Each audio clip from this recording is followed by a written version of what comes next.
E aí, meus manos, de boa? Estamos começando aqui mais um vídeo e o tema do vídeo de hoje é técnicas para influenciar pessoas. E essas técnicas foram tiradas, do livro Como Fazer Amigo e Influenciar Pessoas. Recentemente, eu reli o livro, uma segunda vez, o livro Como Fazer Amigos e Influenciar Pessoas. É um best-seller, é bem conhecido ele. E daí eu vou fazer alguns vídeos, para expor algumas técnicas e estratégias sobre o assunto, justamente, do tema do livro, que é como fazer amigos e influenciar pessoas. E esse vídeo, ele é sobre a primeira parte do livro, que contém 3 técnicas ou 3 estratégias, mas basicamente o livro ele é dividido em 4 partes, e eu estou pensando, em provavelmente fazer um vídeo para cada parte desse livro. Então esse vídeo é para a primeira parte desse livro, que contém 3 estratégias sobre como influenciar pessoas. Para iniciar o vídeo, é interessante que esse livro ele é muito conhecido e é bem mainstream. A maioria das pessoas já ouviram falar nele, mas ele contém sim ideias e técnicas que são eficazes se por acaso você usar da maneira certa e no contexto certo. Quando você tem um primeiro contato com o livro, você acha o livro um pouco Blue Pill, para quem já conhece mais conteúdo Red Pill. Mas quando você usa bem essas técnicas, elas acabam sendo eficientes em diversos ambientes. Geralmente, pessoas que já têm amigos assim mais próximos, que têm um convívio maior com amigos, eles, se por acaso tiver minimamente um pouco de inteligência emocional, você vai perceber que você já usa algumas dessas estratégias. Porque basicamente é natural você que tem, essa inteligência um pouco social, um pouco mais alta, começar a utilizar essas técnicas inconscientemente, que é o meu caso. Eu já usava muito essas técnicas, só que eu não me tocava que eram técnicas. Simplesmente eu sentia algo e dali eu fazia alguns movimentos que acabavam sendo, sim, estratégias e técnicas para fazer amigos. Então, se você deseja fazer amigos ou se você quer fortalecer ainda mais esses elos, esses laços com alguns amigos e conhecidos, esse vídeo e esse livro é para você. Mas em alguns contextos realmente não é eficaz, como exemplo em sedução ou algum contexto mais sexual. Essas técnicas não vão ser eficientes porque elas têm um conteúdo um pouco mais, entre aspas, Blue Pill, que é justamente essa estratégia de você investir muito na pessoa, tá ligado? A gente sabe, por conta de conteúdo mais Red Pill, que a maioria das pessoas não ligam pra você, tá ligado? As pessoas são focadas basicamente a maioria do tempo nelas mesmas. Então, quando você vê um livro que diz pra você se esforçar, pra você se movimentar, pra conquistar amigos, basicamente você pensa, porra, não vou fazer esse caralho não, tá ligado? Só que aí, quando você tem alguns amigos, quando você já tem um contexto para onde aplicar essas técnicas, fica muito mais intuitivo e fica muito mais influenciável ou fica muito mais eficaz essas estratégias. E já entrando no conteúdo, a lição número 1 que ele põe no livro é: se você quer tirar mel, não espante a colmeia. Quando você escuta isso, parece uma ideia muito aberta e tal, só que ao longo desse vídeo você vai entender muito bem o que é que isso quer dizer. Mas para dar uma pincelada só falando sobre esse tema, o interessante é que realmente é engraçado, que quando as pessoas querem algo, elas geralmente espantam a colmeia. Ou seja, quando alguém quer mel, ela vai, pega, espanta toda a colmeia, tira um pouquinho de mel, mas na verdade ele perdeu um potencial muito grande de mel porque ele espantou essa colmeia. Mas o que é que quer dizer isso? Basicamente, quando você tem algumas amizades, quando você tem alguns contatos e essas pessoas fornecem coisas para você, se você tiver uma postura de simplesmente querer arrancar tudo dos outros, as pessoas não vão querer continuar, essa relação com você. Então, se você tem alguma fonte de mel, ou no caso, alguma fonte de algo interessante, é interessante que você não espante a colmeia. Já entrando sobre a descrição dessa estratégia, dependendo da recompensa que você põe para as outras pessoas, isso pode incentivar ou não incentivar as pessoas a continuar fazendo o comportamento que é interessante para você. Ou seja, a recompensa que você dá sobre os movimentos das outras pessoas é muito importante para elas continuarem ou não fornecendo aquilo para você. Então, se você de alguma forma recompensa de maneira negativa alguém que te traz coisas positivas, aquilo vai tender a se afastar mais de você. Porque basicamente, quando você dá respostas negativas, você dificulta o comportamento daquela outra pessoa. Diferente de quando você tem uma recompensa, né, onde você dá recompensas de maneira mais positiva, onde a pessoa mais facilmente vai pensar em refazer aquele comportamento. Então você tem que recompensar de maneira positiva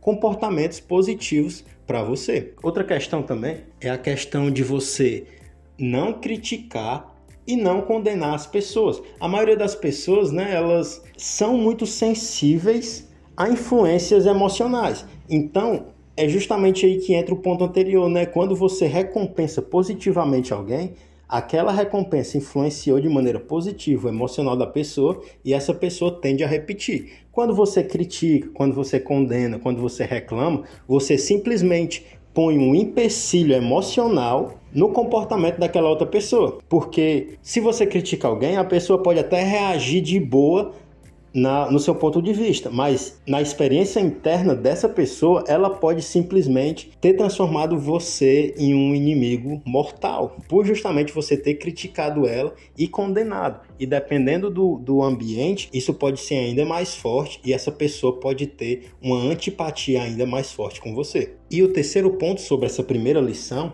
é que geralmente as pessoas não veem os próprios erros, tá ligado? A maioria das pessoas, elas se acham muito especiais e corretas na maioria do tempo. Então, quando você critica, quando você condena, quando você invalida alguém, essa pessoa é forçada a olhar para os lados negativos da própria personalidade. E isso, na verdade, ninguém quer fazer, tá ligado? Então, quando você deseja fazer amigos, é interessante você não ficar forçando a pessoa a ver os pontos negativos dela mesma. Óbvio que quanto mais próximo é a sua intimidade, quanto mais a ideia daquela amizade é pôr pra cima no sentido de melhoras, aí sim vai abrir um espacinho para você criticar um pouco. Mas sempre tem que prestar atenção para não passar do ponto ou não passar ali alguma experiência muito negativa para a pessoa que você deseja influenciar ou ser amiga. A lição número 2, ela é chamada de o grande segredo de tratar com as pessoas. E o que ele vem dizendo logo no início é que a única forma de fazer alguém fazer algo é simplesmente fazer ela querer fazer aquilo, entende? Então, existem muitas formas, né, de você fazer uma pessoa fazer algo, que pode ser na base de violência, na base, sei lá, de importunação, enfim, diversos comportamentos que são forçados, né, ou que são agressivos, mas todas essas formas de fazer as pessoas fazerem algo vai sim trazer repercussões indesejáveis, tá ligado? Então, se um ladrão, ele pode sim roubar muitas coisas, mas vai acontecer sim sempre alguma denúncia, sempre vai ter pessoas dispostas a atrasar a vida dele, porque justamente ele faz esse comportamento de atrasar, né, as outras pessoas. Então, a única forma realmente de conseguir que alguém faça algo é fazer aquela pessoa querer fazer aquilo. Mas como que você faz isso, né? Você, quando percebe alguns pontos de desejos que são bem comuns na maioria das pessoas, você mais facilmente consegue fazer ela querer fazer aquilo.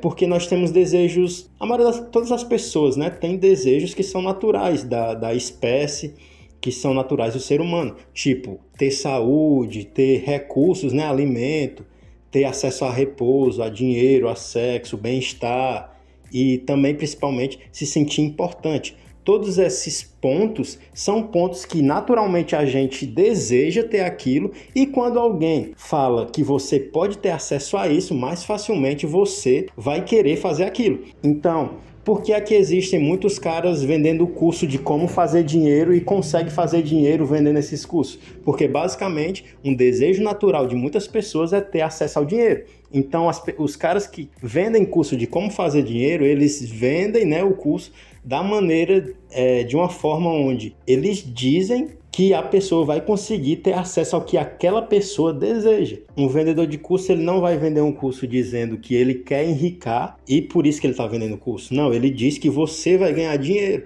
ele diz que a sua saúde vai melhorar, ele diz que você vai ter mais acesso a sexo, ele diz que você vai se tornar uma pessoa mais importante. E tudo isso são desejos naturais que naturalmente a pessoa mais facilmente deseja ter isso, né? Então você mais facilmente consegue fazer ele querer fazer aquilo, porque justamente ele vai ter um ganho ali que é um desejo natural daquela pessoa. E o outro tópico que ele fala nessa lição número 2 é que você deve apreciar honestamente e sinceramente as outras pessoas. E isso cai no ponto daquela pessoa se sentir importante. Quando você está conversando com alguém, você sente um ímpeto muito forte de falar sobre você, de falar sobre os seus pontos fortes para as outras pessoas, porque você quer se sentir importante.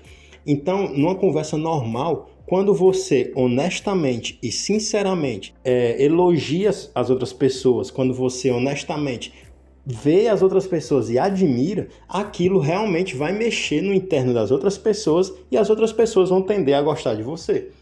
E eu não estou dizendo aqui para fingir, tá ligado?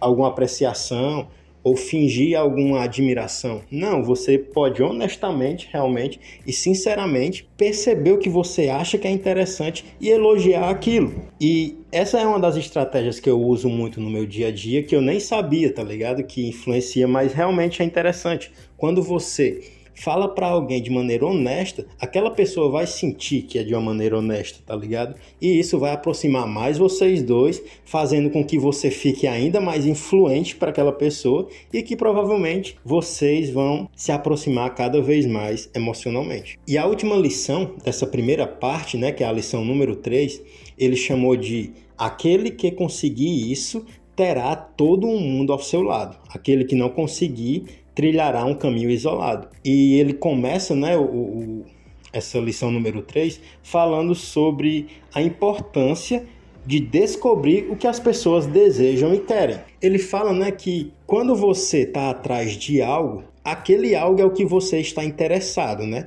Mas, na verdade, é só você que está interessado naquilo, tá ligado? Então, se você vai comer algo, você vai comer algo que você gosta. Sei lá, um hambúrguer, chocolate, mas quando você quer pescar, quando você quer pegar um peixe, você não vai jogar um hambúrguer, um chocolate, você vai jogar uma minhoca, porque a minhoca é justamente o que aquele peixe gosta. Então, mesmo que você goste muito de algo específico, não necessariamente a pessoa que você está querendo influenciar vai gostar daquilo também. Então, é um erro eu oferecer o que eu acho muito valioso para alguém que não acha aquilo valioso. É mais interessante você descobrir o que a pessoa deseja e oferecer isso, ao invés de você oferecer coisas que você deseja. Então, quando você quer ir para alguma festa e você está com um amigo, você não fala vamos para a festa porque eu quero ir na festa. Você tem que falar vamos na festa porque lá tem X, Y e Z que você gosta. Entendeu? Mas a maioria das pessoas não percebem isso porque cada pessoa fica fechada no seu próprio mundinho, né? Então, as pessoas simplesmente cospem ou ficam gritando sobre o que elas gostam, mas na hora de descobrir ou na hora de perceber o que as outras pessoas querem, elas não fazem o mínimo esforço. E isso acaba afastando, né, as pessoas por conta de que a pessoa que só quer recursos para si, só quer fazer o que é interessante para ela, não é agradável para outras pessoas. O outro ponto dessa lição número 3 é que o que desejamos geralmente influencia na nossa ação. Então, quando você tem um desejo muito forte sobre algo, é natural que durante o dia você tome ações para se aproximar daquilo, é natural que durante o dia você veja vídeos sobre aquilo, é natural que durante o dia você pesquise informações sobre aquilo, porque o seu desejo naturalmente influencia a sua imaginação e a sua vontade de agir para conseguir as coisas que você deseja. E o lance dessa lição é que você deve falar ou oferecer as coisas que a outra pessoa quer. E não só o que você deseja, tá ligado? Você tem que olhar pela visão da outra pessoa, o que é interessante para aquela outra pessoa e a partir daí você oferece ou você faz propostas que vão ser muito mais influentes ou que vão ser muito mais interessantes para aquela pessoa quando você consegue se pôr no lugar dela e quando você consegue olhar as coisas do ângulo que ela vê. E o último ponto que ele fala nessa lição número 3 é que para você conseguir algo, você tem que despertar um forte desejo na outra pessoa. Não adianta eu chegar para uma pessoa que é gorda e sedentária e dizer que é para ir treinar na próxima segunda-feira porque isso vai ser bom, tá ligado? Não, você pode de alguma forma incentivar o desejo dela falando que ela provavelmente vai ter mais disposição, que ela vai dormir melhor, que ela vai conseguir ter um corpo que é mais interessante para ela, tá ligado? Não é o que eu quero, é sim o que ela quer e o que ela pode conseguir, e dessa forma você consegue despertar esse desejo, né, nessa outra pessoa. E galera, eu vou terminando o vídeo por aqui para não ficar muito longo. Se você gostou, deixa o like, né, que aí eu vou fazer a segunda parte do livro aqui, meio que um resumo, e das outras partes também. E é isso, deixa o like, se inscreve se não for inscrito, assina o sininho se não tiver ativado, né, e dá uma olhada aí na descrição que tem alguns links que são bem interessantes. Até o próximo vídeo e é nóis!